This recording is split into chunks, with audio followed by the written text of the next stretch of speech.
கன்னி ராசி அன்பர்களே, இந்த ஜூலை மாதத்தை பொறுத்த மட்டிலும் நல்ல ஒரு 2 விஷயம் சொல்லுங்க அப்படின்னு கேட்டிங்கன்னா, சொத்து பத்து சேர்க்கைக்கு இந்த மாதம் சிறப்பாக உண்டு.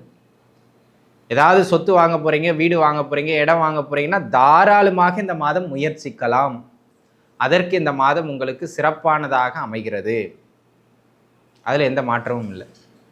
அதேபோல் இந்த காலகட்டம் குடும்பத்தில் சுப நிகழ்வுகளுக்காக முயற்சிப்பவர்கள் தாராளமாக முயற்சிக்கலாம். இந்த காலகட்டத்தில் தடைபட்டிருக்கிற சுப நிகழ்வுகள் டக்கு டக்குன்னு நடக்கிறதுக்கான வாய்ப்புகள் கன்னிக்கு உண்டு. பண்ணவே கூடாத விஷயத்த சொல்லுங்க அப்படின்னு கேட்டிங்கன்னா 2 விஷயங்க. ஒன்று, வாழ்க்கை துணைக்கு நேரம் ஒதுக்கணும், இல்லை வாழ்க்கை துணையை எதிர்த்து பேசாமல் இருக்கணும். ஏன்னா கன்னிராசி நேயர்களுக்கு இந்த மாதம் வாழ்க்கை துணையோடு தான் முட்டிக்கிடும்.